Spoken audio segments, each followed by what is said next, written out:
Well, we'll again continue to discuss the national curriculum document in the context of Pakistan. And in this regard, because of the time constraints, we won't be able to discuss all four components and their significance as set forth in the document. We will just see the reading and thinking skills, because this has been mainly focused throughout the document to enhance reading and thinking, or critical thinking skills of the students.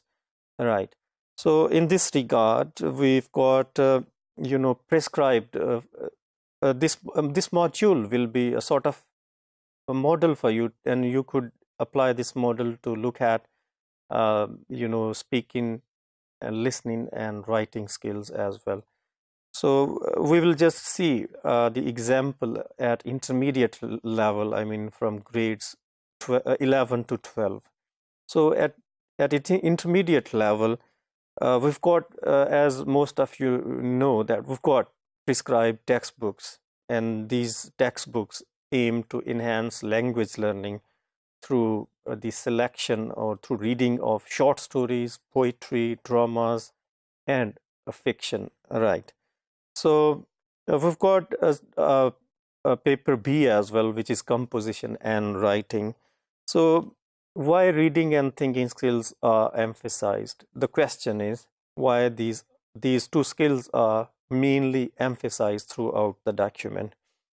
Maybe the answer is just to help students produce their writing based on their reading, or maybe because our language teachers lack, professional knowledge or training to implement activity-based language teaching in the classroom. Or maybe we've got a centralized examination system where students appear and they are judged on the same criteria across different boards. I mean, Punjab board, and we've got Lahore board, and then we've got Peshawar, I mean, in other provinces as well. So that's the reason, is maybe we've got a traditional viewpoint of teaching as portrayed throughout the document, right? In order to teach paper A, I mean, short stories, dramas, novel, and one-act plays, we've got, the concept of standards, and these are explained through benchmarking and with specific examples. And these benchmarking and standards lay focus on analyzing literary texts. For example, short story, we've got poetry, we've got one-act plays, and relate these texts, how these texts, affect the individual experiences of students, or maybe the reason why students are exposed to learning language through literature is to help them become familiar with the norms, traditions, and culture of the language. What about, the question is, what about the functional aspect of the language learning, right? Or what about the English for specific purposes aspect, right? Maybe it's assumed that the critical reading of these texts will help students become familiar with not only the linguistic input, but also the cultural input throughout the literary text, right?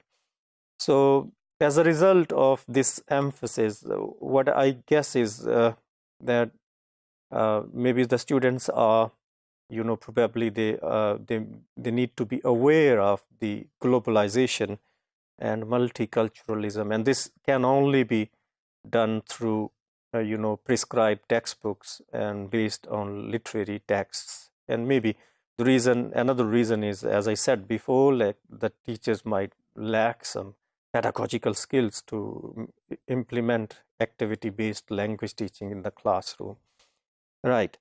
How the objectives are described. It's all students will develop ethical and social attributes and values relevant in a multicultural civilized society. So that's the reason why the students are, trained in the area of language learning through literary textbooks. This document emphasizes analyzing short stories, poetry, essays, one-act play, and relate these texts to the students' experiences or their individual lives across cultures.